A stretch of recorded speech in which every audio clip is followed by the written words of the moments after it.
Have you ever seen two people getting married and the first thing that comes to your mind is, like, oh, how did he bag her? Yes. Or like, oh my God, how did she bag him? It's out of a league. Exactly. I can mention some examples, but I don't want to, drag names into it. Yeah, but those couples that when you see them, like, are they sure they love each other? Is she doing it for money? Is he doing it for money? Exactly. So that's what we're talking about. So yeah.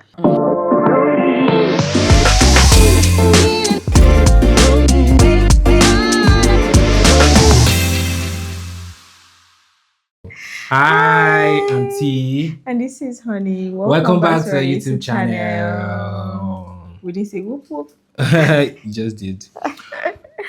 All right.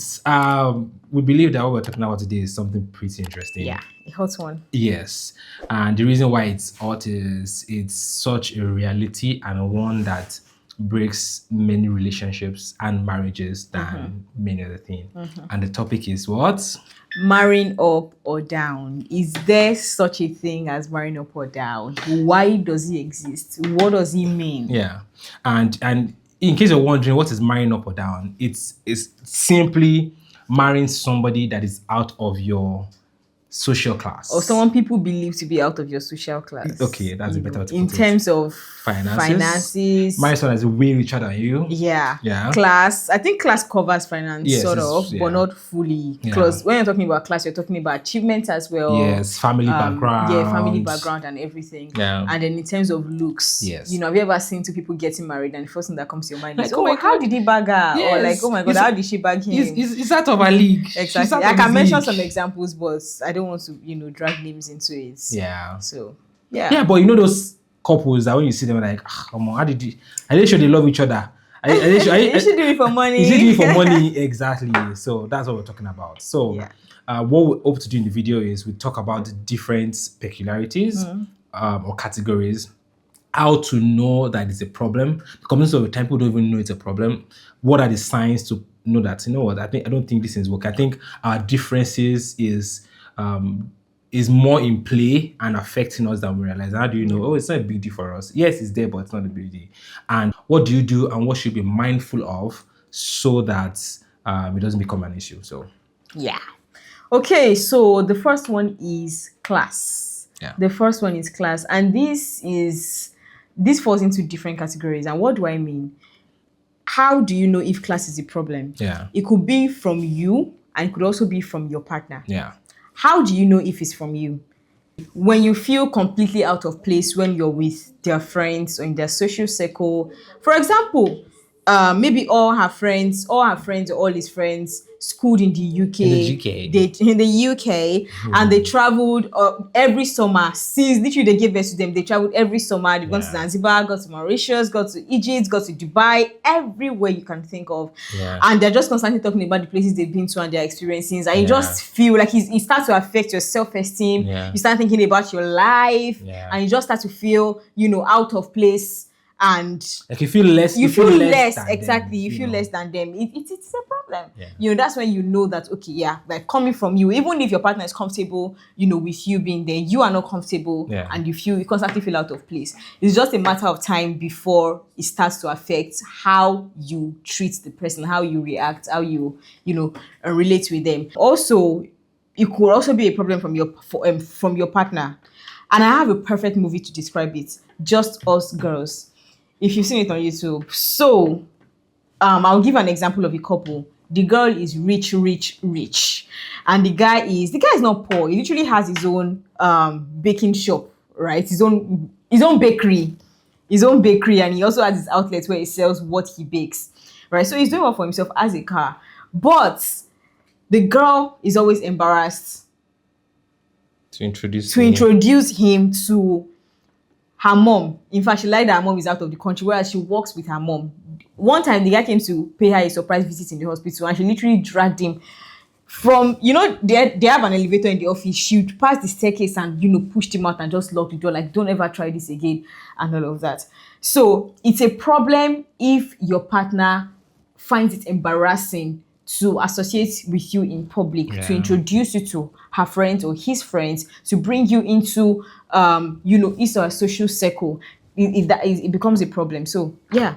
Now, how do you know it's not a problem? It's not a problem when both partners respect and celebrate each other. Like, we might not be in the same social class.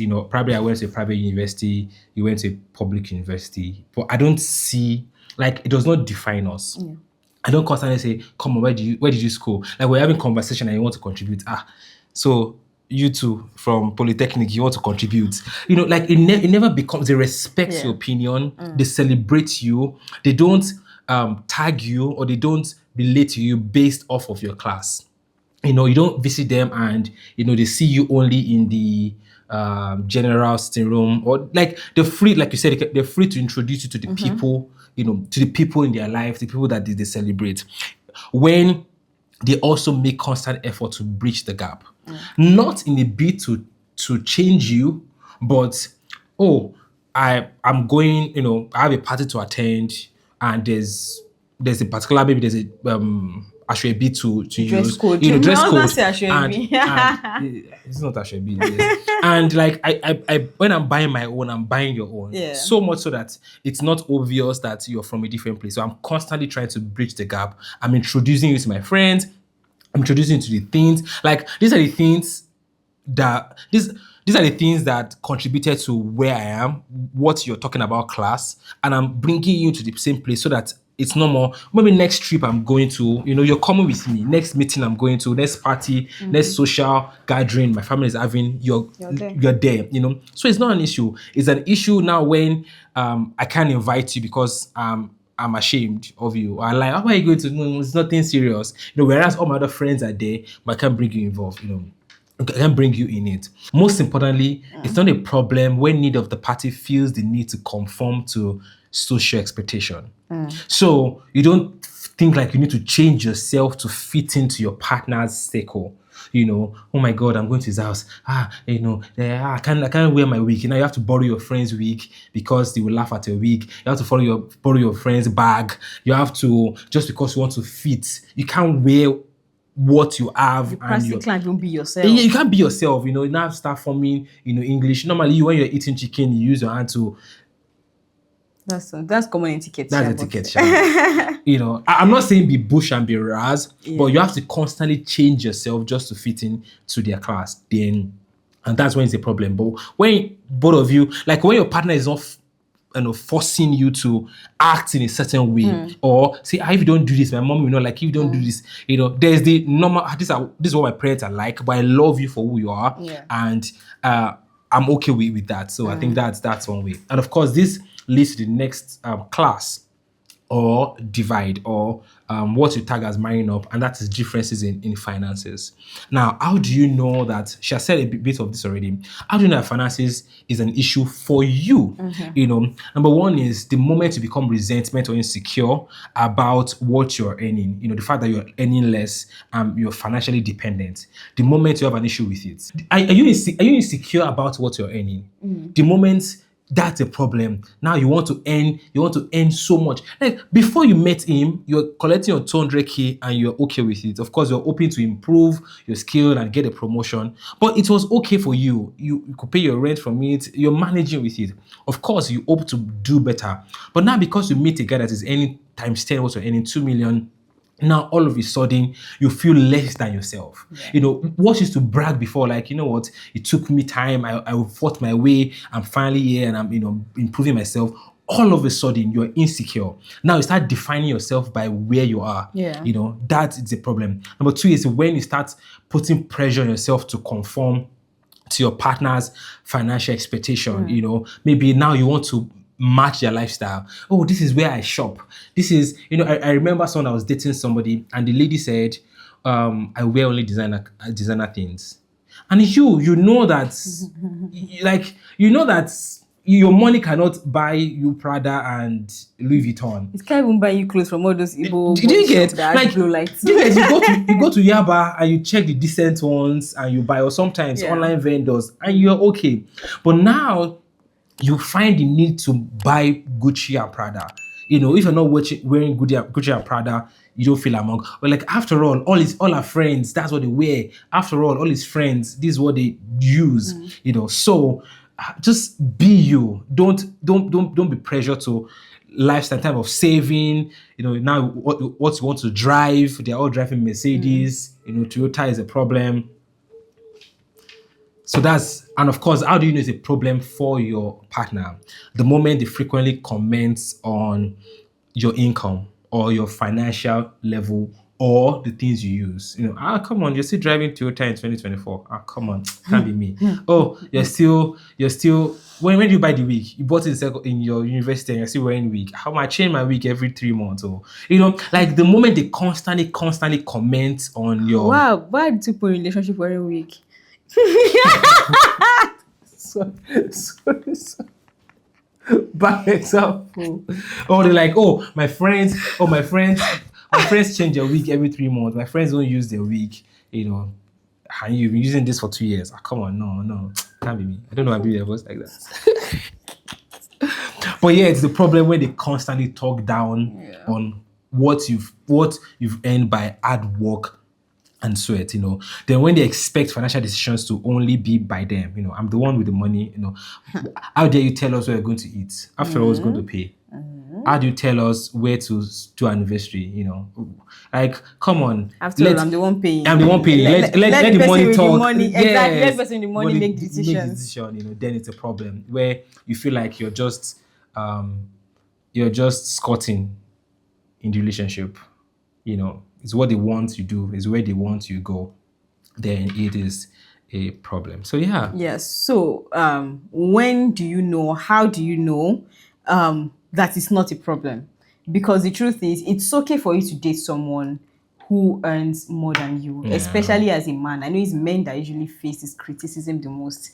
It's okay to date a woman that earns more than you, as long as you're not idle, you're not lazy, you're not just... You're not doing nothing. Yeah. Right? So number one is have open and judgment-free discussions about financial priorities and goals. It's simple. Have open communications about money. Yeah. It shouldn't be an uncomfortable conversation just because your woman is earning more than you or because your man is earning more than you. It shouldn't be.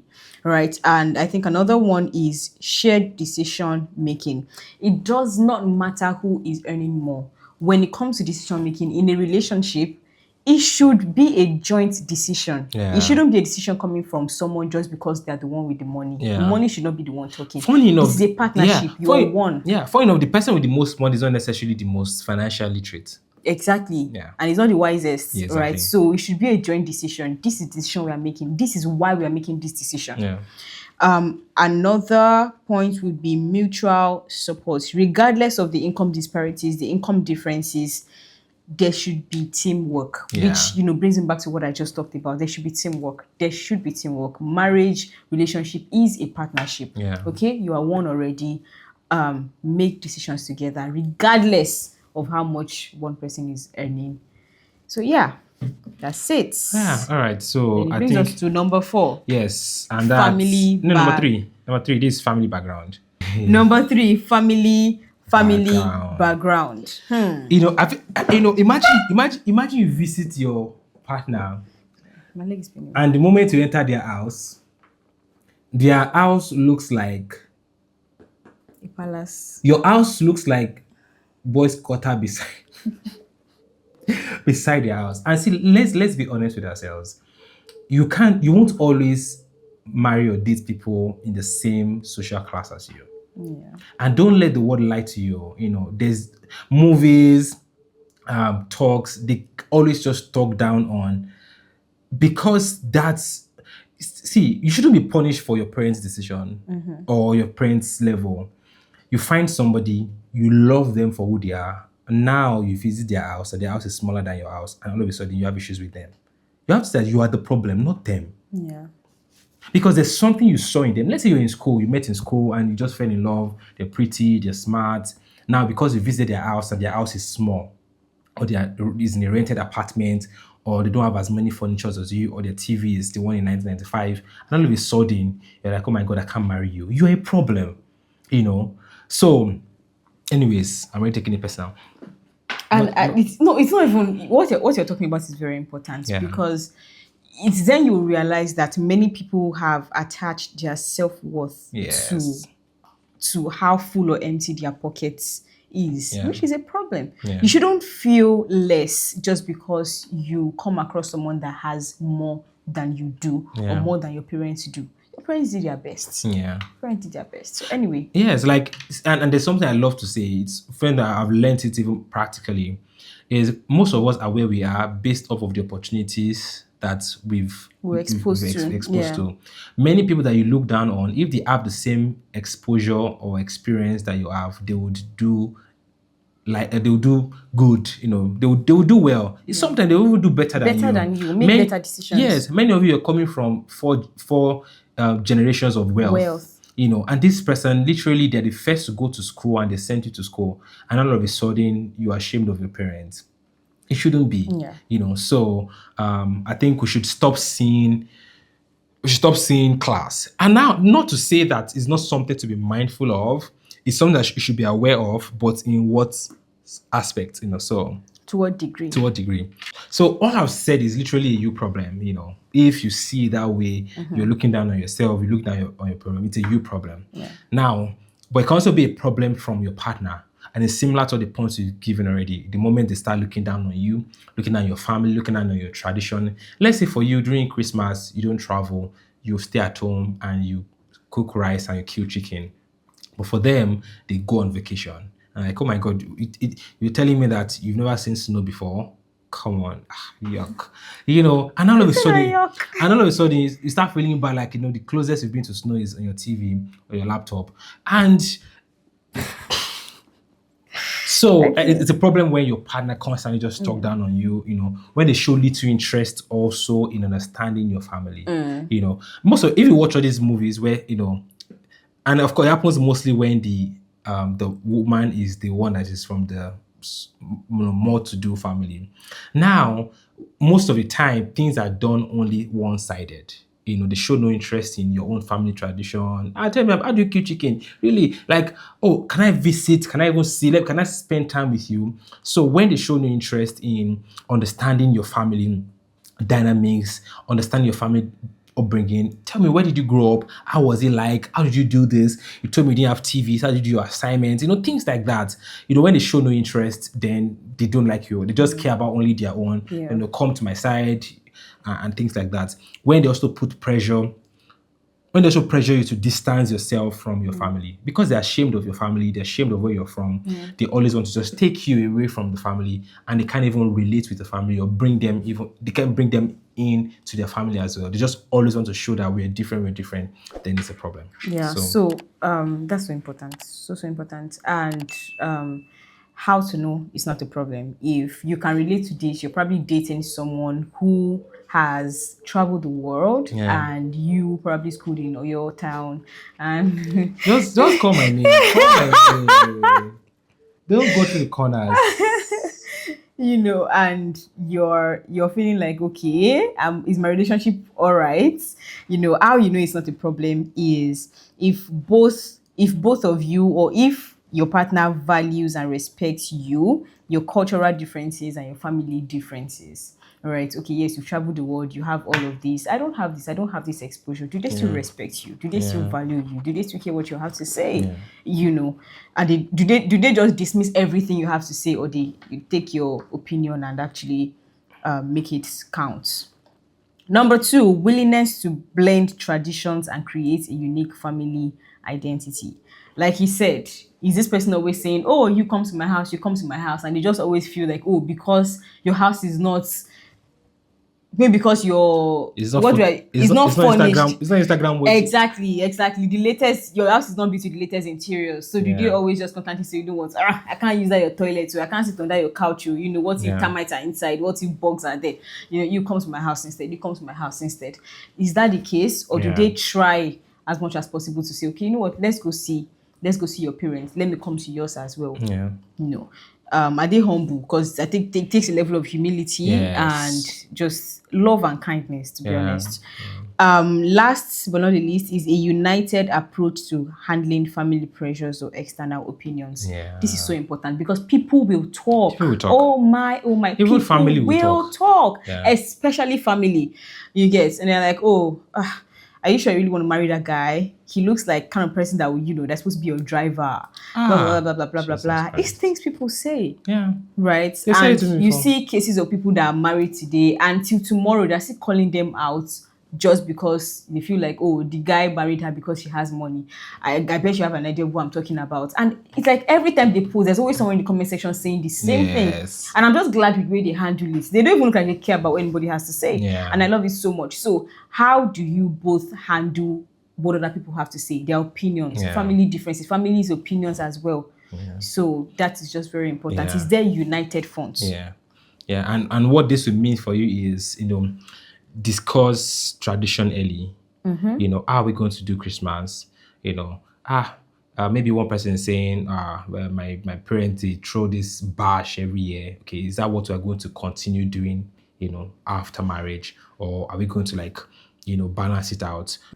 Present a united front. If they're talking down on your partner, do you also join them to laugh, or you're silent? Or even a case where, let's say you're giving gifts to somebody, like, oh, this is my gift, this is your gift. Or instead of, oh, this is our gift, like, oh, so she gave this, he gave this. Like, always have a united front so that people can even see the difference in you. So I think that's just important. And this brings us to the last point. That's number 4, looks. Marrying up also has to do with looks. Have you ever seen a couple getting married and just like, oh, how did he bagger? He looks way out of a league, or she looks way out of his league. How do you know it's a problem? How do you know it's a problem, especially coming from you? How do you know you are the problem? How do you know your partner is the problem? How do you know other people are the problem? It's a problem if you have to constantly overcompensate. Things you normally not do, you probably, this person is working now, I have to lay rug all the time, they have to work on it just because. Let me give you a practical example. Okay. Every time you're seeing a person, you have to do makeup. Exactly. Or now you have to start going to the gym. Not because you want to. And I mean, what you're doing is good. It's good to look good. It's good to go to the gym, but you're doing it for the wrong reasons. And how long can you even keep up? How long are you able to keep up with that? That's an issue. Do you feel insecure when you're around them? Do you feel unworthy of them? Because come on, I know that it's okay to be in awe and to really like someone, but when you now start feeling unworthy of them and you feel like you're worshiping them, it's a problem, because this person is not God. Right? This person is not God. Also, if you are allowing societal opinions to erode your confidence. Your friends are always saying, they're constantly saying these things. The truth is, if you don't shut them up and allowing it, it's going to affect you at the end of the day. So when it starts to affect you, you know that it's a problem. You're thinking about it and it's constantly what's on your mind. It is a problem. There's this thing I see a lot on Twitter where two people post a picture and one is way finer. It's like, she's going to leave you soon. It's going to leave you soon. And it just, now you feel like you have to go extra mile, you have to do a lot to keep them. Or a part of it just says, you know what, it's okay for them to start seeing other people cheating on me, but as long as I'm also in the loop. That is you allowing societal pressure. There's something, there's people who always talk. But it's ensuring that, are we good, or is my partner showing signs that it might be a problem? And of course, these are some signs that your partner, if your partner is doing this, then it might be a problem. Number one is they're frequently comparing your appearance to other people. Like, oh, my celebrity crush is so, is Michael B. Jordan, but you just see your one sack. If they're constantly telling you what it is that they will have. Good one. And normally, I normally date, 6'5". Normally I'm a 6'5" kind of person. You're 5'3". Well, you're 5'3". It's okay. This is dating for a change. At least it's good once in a while. I'm a fair lady kind of person. They're constantly, let's tell them, okay, I'm not fair. But wait, sorry, just a disclaimer, right? Especially as someone who jokes a lot. I joke a lot, right? And sometimes, we tend to throw things like that in the air. But this is a problem. When we're talking about it being a problem is when it is said constantly. There are things I joke, I'm like, you grew up in Oyota, call my husband Oyota boy and all of that. But it's not a problem if I now say it all the time. We're having issues, I just throw it in his face, So I just wanted to clear that out, because I joke a lot, and so you don't start reading meaning into your relationship. That's no problem. And I think another point is also when they seem to be more invested in how you look than in your personality or in your life generally. Every time they want to change your wardrobe, they want to tell you what to wear. They constantly like I'm more than my looks. Yeah. You know, like have you seen their effort in your complete 360? They never talk about your career, your business, but always your look. Have you thought of fixing nails? Have you thought of doing makeup? I think this will, like, all the time. Is, of course, don't get us wrong, there's place for improvements, Yeah. but when it becomes the major focus, then that might just be Yeah. It's a problem. yes, and of course, when they act insecure or possessive due to outside attention, you receive. That is another So- big problem. Is when I'm looking for a very easy example to use. They treat you like a possession, like an object, right? Like I have to guide this person as an egg. Because When you're stomach, outside, yes. nobody's allowed. For example, let's say, oh, you're a guy, you're a girl, and your boyfriend, you go out with your boyfriend. Maybe you go to a party or something, and like you're literally his handbag. He's holding you. You can't go to the restroom without him. You are not allowed to socialize. You're not allowed nobody to go to can other talk people. to you. Nobody can talk to you. Yeah. It's a problem. Yeah. It's a problem. It's a problem. All right. Do we need to go over signs where it's not a problem? No. Yeah, just they don't care. They don't. That the main people that they don't see. The truth they don't see is, looks. for things like this, Yeah. when you watch a video like this, it's a no-brainer. You know that this is your own case and it's a Yeah. problem, and you know to call it quits. All right. So with everything we said, what are the general practical advice that basically envelopes all these categories? Yeah. And number one is have honest conversations. Yeah. One thing I've noticed, right, even in my marriage, relationships, counseling and everything, is that sometimes when you think someone is doing something, they are not even aware of what you think they're doing intentionally. Yeah. Right? So having a conversation about it is going to help resolve the matter. That's the best way to say Yeah. it. So in fact, you can also come from the angle of, okay, we have this big difference based on our upbringing, class, achievements, finances. This is what people will say. This is what family will say. I know for a fact that this is what my parents will say. Yeah. So how do we address it Absolutely. if at all these conversations come up? Let me just check this in. Yeah. Many people they go overboard in trying to deal with it. Like, oh my God, it doesn't matter. I don't care. I love you, and that's what that matters. I don't see it.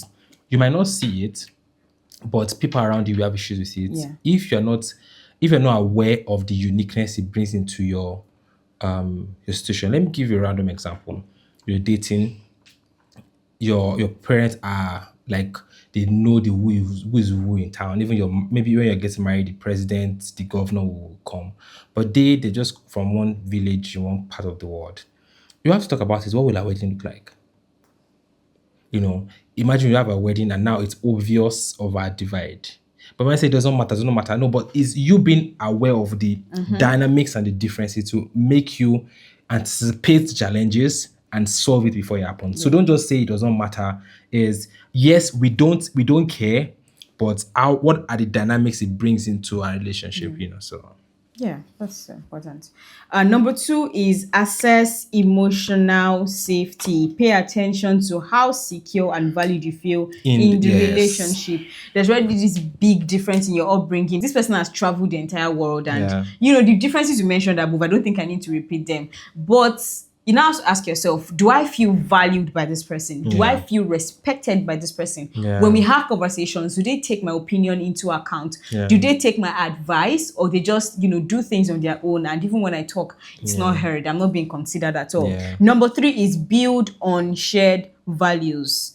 Once again, we have this big difference or differences. But what about the things? But what are the things we have in common? Yes. What are the things we have in common? Because it's important that you have things in common in any relationship, even in friendships. You have to have something in common. So instead of focusing on the big differences you have, try to focus on the things that you both have in common, and build on that. Number four, which is the last, is seek guidance if needed. There is how do they say, it's wise, something about wise counsel. In the presence of counsel, there's safety. There is safety, exactly. There is safety in counsel, right? So if you feel like in the multitude of counsel, there's safety. There's safety or there's wisdom. I don't know. There's how you get the point. Just just seek counsel, right? Because if you feel like, oh, maybe you fall into this category we've been talking about, and you're not sure if your relationship is wrong, or if it's okay, or how to handle the differences or what people are saying, seek counsel. Yeah. Talk to Just people. talk to people. Just talk to people, right?